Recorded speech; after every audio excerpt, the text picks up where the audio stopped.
The group chat pinged. My mother's message was cold-blooded. Mother's Day dinner this Sunday. Successful kids only.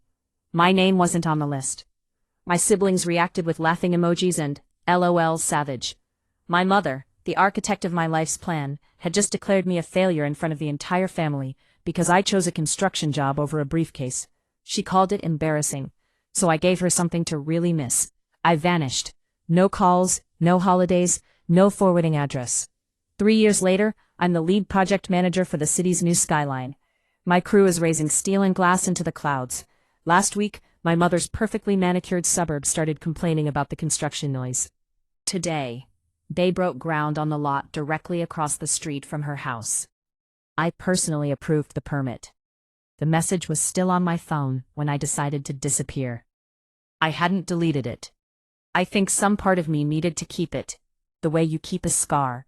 Not because you want the wound, but because you need the proof that it was real. That it actually happened. That the person who was supposed to love you most in this world looked at your life, looked at you, and typed those 2 words without her hands shaking even slightly. Successful kids only. And my name wasn't there. Let me take you back to the moment it landed. It was a Wednesday evening. I was on a job site in steel-capped boots with dried concrete on my forearms, and the specific kind of exhaustion that only comes from physical work. Honest, earned, deep in the muscle. I had started my own small construction crew 8 months earlier. Nothing grand. 4 people, a van, a reputation we were building slowly and carefully. I was 26 years old and I was the only woman on most sites I walked onto, which meant I had learned very quickly to be twice as prepared, twice as precise, and half as loud as everyone else. I liked the work. I was good at it. My phone buzzed in my jacket pocket, and I pulled it out with dusty hands. Family group chat, a message from my mother. Mother's Day dinner Sunday, booking at Bellini's, dress nicely, successful kids only. My brother Jack, corporate lawyer, 3 years qualified. My sister Patricia, pharmaceutical sales, company car, regular holidays she photographed beautifully. Then 2 other cousins who had done things my mother could describe at dinner parties without lowering her voice. I read it twice, then I scrolled down. The emojis came quickly. Heart, fire, champagne glass, thumbs up. My siblings, my cousins, the aunties who had been copied in, all of them responding with the cheerful, rapid ease of people who had not noticed, or had noticed, and decided not to notice, which is its own kind of answer. Nobody typed my name. Nobody said, "What about Rachel?" Not one person. I stood on that job site in the cooling evening air, and I felt something happen inside me that I have since struggled to name accurately. It wasn't grief, though grief was there. It wasn't rage, though that was there too. It was something more final than both. The particular feeling of a door closing, not being slammed, that would have been too dramatic, too emotional, and my mother did not do drama. It simply closed, quietly, firmly, the way well-fitted doors do. Brim. I put my phone back in my pocket. I finished the shift. Both. Here is what you need to understand about my mother to understand everything that follows. She was not a cruel woman in the obvious sense. She did not shout. She did not belittle in front of strangers. She was warm at school gates, and generous at church, and the kind of mother other people's children thought was wonderful, because they only ever saw the performance. What she was, precisely, was a woman who measured love in outcomes. Visible, reportable, comparable outcomes. A child's value was calculated against a set of criteria she had decided on, somewhere in her own history, and never thought to examine. Qualifications, salary, job titles, the ability to be described admiringly at a family dinner table. By those criteria, Jack and Patricia were assets. I was a liability. Not in the sharp, sudden way of a revelation, in the slow, accumulating way of a pattern. The way she introduced me at gatherings with a slight hesitation before my name, as though bracing herself for the follow-up question about what I did. The Christmas 2 years earlier she had asked me, with the particular gentleness that is worse than sharpness, whether I had considered retraining. The offhand comment to Auntie Carol, she was always the practical one. Just not the ambitious type that I was not supposed to hear from the hallway but did, and filed away, and added to the document I was keeping inside myself without fully realizing I was keeping it. Embarrassing. That was the word she'd used to my cousin once, quietly, when she thought I was out of earshot. I was working a local renovation job, and she'd been asked about me. She's chosen something a bit embarrassing, honestly. We don't quite know what to do with her. I walked back into the room and poured myself a glass of water, and talked about the weather. I was good at that. I did not reply to the group chat. Not that night, not the next day, not ever. On the Sunday of the Mother's Day dinner, while my family sat in Bellinis in their nice clothes and ordered the kind of food my mother liked to be seen ordering, I was driving back from a site visit 3 counties away where we had just signed a contract that would keep my crew employed for 7 months.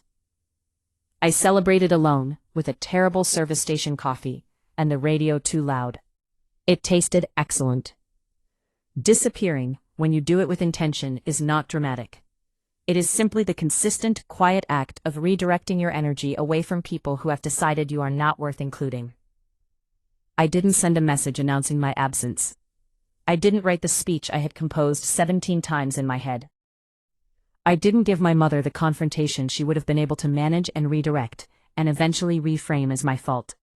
Overreaction. I gave her silence. I changed my number 3 weeks later. I had been meaning to do it for other reasons, and the timing was simply convenient.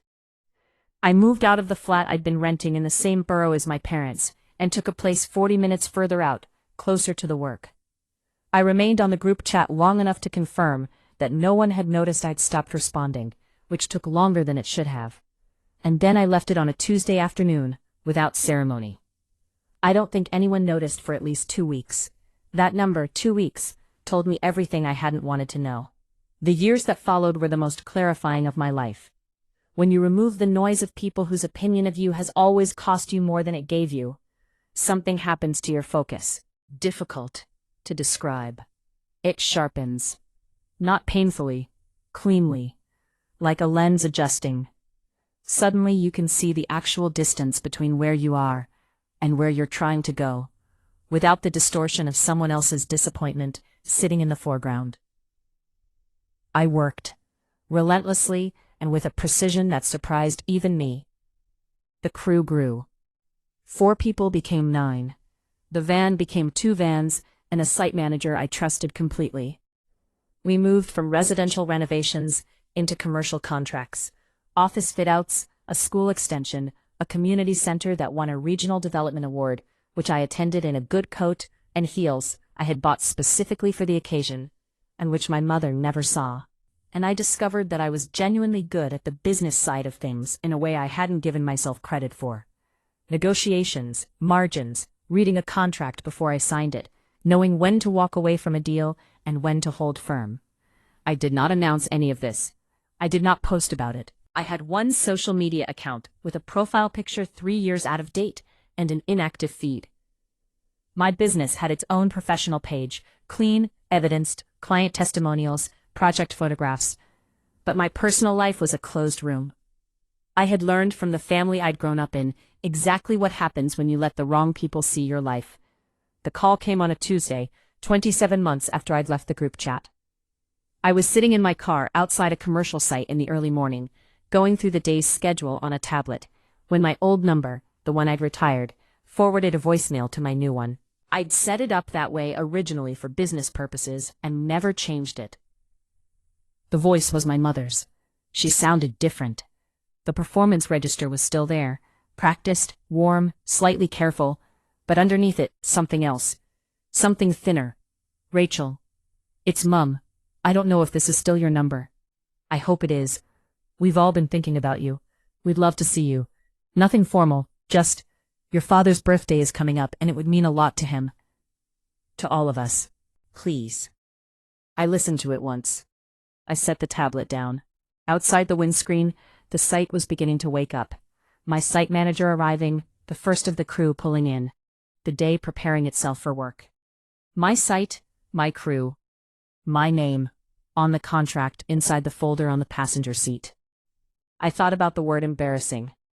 I thought about the champagne glass emoji on a message with every name but mine.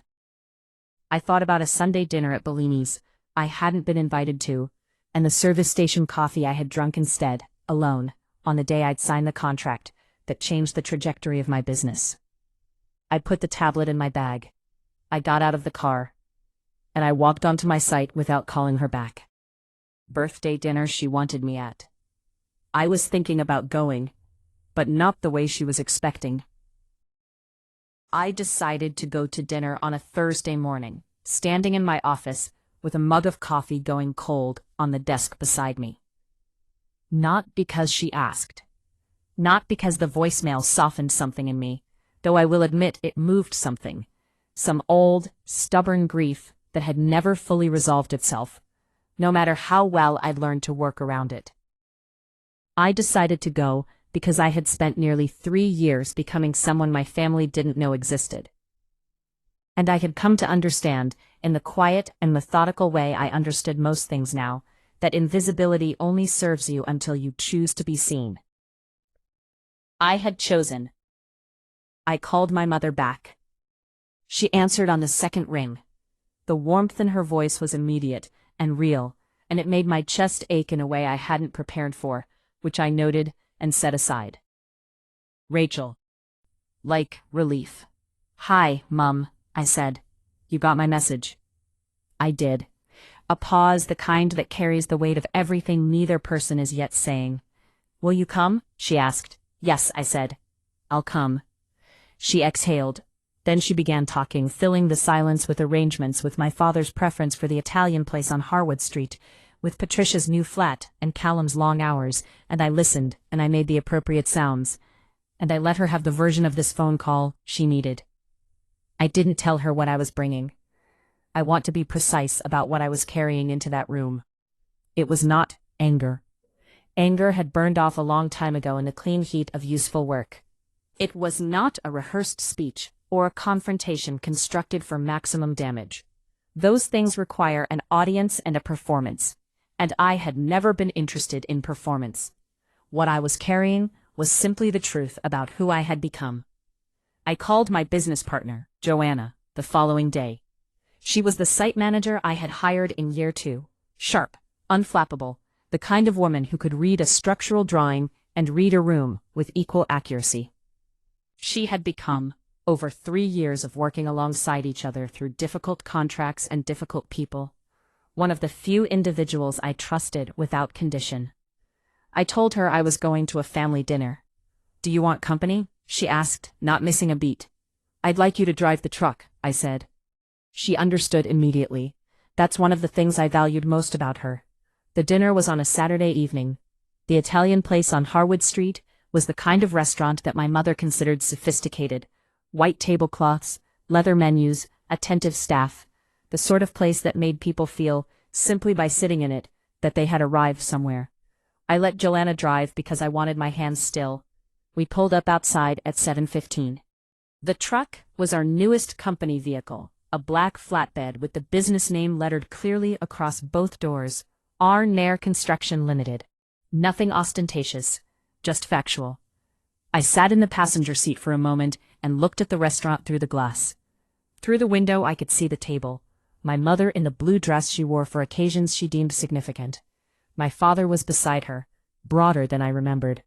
Callum in a jacket laughing at something, Patricia, her hair different, gesturing with a wineglass. Other faces, aunties, cousins, the full assembly. All of them are warm and lit and complete.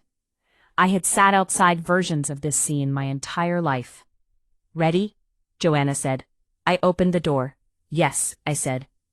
The moment I walked in, the table did what tables do when someone unexpectedly arrives. It didn't go silent all at once. It went quiet in pieces. My mother saw me first. Her face moved through several things quickly. Surprise. Genuine pleasure. And then, almost imperceptibly, the flicker of something calculating, something assessing, the lifelong habit of evaluating what she was looking at. I was wearing a well-cut black jacket over a simple dress. My work had given me a particular way of carrying myself, grounded, unhurried, the posture of someone accustomed to walking onto sites and having people orient toward her. I was aware of it without performing it. Rachel, my mother stood. She came around the table and embraced me. The hug was real. It was warm. I let myself receive it. "Happy birthday, Dad," I said over her shoulder, meeting my father's eyes. He looked at me for a long moment. Something in his face that I hadn't seen before. A reckoning with time, perhaps. The specific expression of a parent who has suddenly registered a gap between the child they remembered and the person standing in front of them. "You came," he said. "I came," I said. And menus were passed. Wine was poured. The conversation moved around me, the way conversation does when a long-absent person has returned. Orbiting, a little cautious, testing the surface before committing weight. Jack asked how I was, politely. The way you ask someone you have mentally filed under a category that doesn't require much updating. "Very well," I said. "Busy. Still doing the—" He gestured vaguely, a small unconscious movement that contained the entirety of his opinion. "Construction, yes," I said, "though it's grown somewhat." "What do you mean?" I considered the table for a moment. The white cloth, the leather menu, the particular light of a restaurant. My mother had chosen to reward her successful children. "We've just completed a commercial contract for a secondary school in Hertfordshire," I said, in the same tone I might use to describe the weather. "Before that, there was an office development in the city. We have 9 employees currently. We're expanding to 12 in the new year." A beat of silence. "We?" my mother said. "My company," I said. "Arnair Construction. I incorporated 3 years ago. Because it is the part that mattered most. And it happened in the space of about 30 seconds. And if you blinked, you might have missed it." My mother set down her wine glass. Not quickly, slowly. The way you set something down when your hands need something to do while your brain catches up. She looked at me, and in her face, beneath the composure, beneath the managed warmth, the recalculation, the rapid private revision of a fixed belief she had held about me for a very long time. The specific expression of someone who has been confident about something for years, and has just been handed evidence that their confidence was unfounded. I had seen it on other faces before. On project managers who had underestimated my numbers. On contractors who had assumed the woman on site was administrative. On clients who had needed one meeting to understand they were not dealing with someone they could manage. It never got easier to see on the face of your own mother. And it did not make me feel victorious. It made me feel something sadder and more complicated than victory. Something that I held very carefully, because I could feel the edges of it, and I knew it would take time to understand. Fully.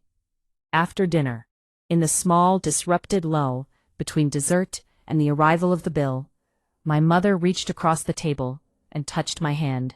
"Why didn't you tell us?" she said, quietly, so the table couldn't fully hear. I looked at her. "You didn't ask," I said. "For 3 years, nobody asked."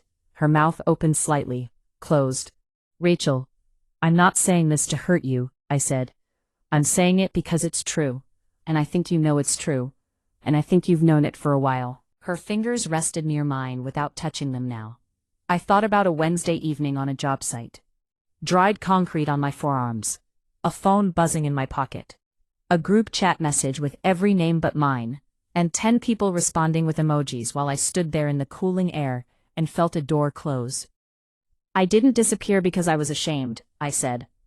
"I disappeared because I needed to find out what I was capable of, without anyone telling me the answer before I got there." She looked up. "And?" she said. Her voice had lost its management. It was just her voice. Thin and real and older than I'd remembered it. I looked at my father, who was watching me quietly from across the table. At Callum, who had said nothing for the past 15 minutes. At Patricia, who was looking at her wine glass with an expression I could not quite name. Then I looked back at my mother. "I think you saw the truck outside," I said. She said nothing. "That's my answer," I said. I left at 9:30. Joanna was waiting where I'd asked her to wait, parked at the end of the street. Engine off, patient as always. I got in. She didn't ask how it went. She simply started the engine and pulled out into the quiet road. We drove in silence, for a while. Then she said, "How do you feel?" I thought about it properly. The way I tried to do everything with accuracy. Yes. Like I proved something, I said. And like I wish I hadn't needed to. She nodded once. We drove on. My mother texted me that night. Just 4 words. I'm proud. I read it sitting on the edge of my bed. Still in my good jacket, shoes still on. I thought about all the years those 4 words would have changed things. All the versions of me, younger, less certain, looking for exactly that sentence in every room she was in. Who would have wept to receive it? I sat with that for a long time. Then I typed back, "Thank you, Mom." And I meant it. Without qualification. Without the weight of everything it had cost me to earn it. Because here's the thing about building something real, in the real world, with your actual hands and your actual mind, entirely without permission. At some point, it stops being about them. It becomes about you. What you made. What you withstood. What you know about yourself now that you cannot unknow. No one can take that. Not even the people who should have seen it from the beginning. My mother included my name in the group chat that Christmas. First on the list. She didn't mention it. Neither did I.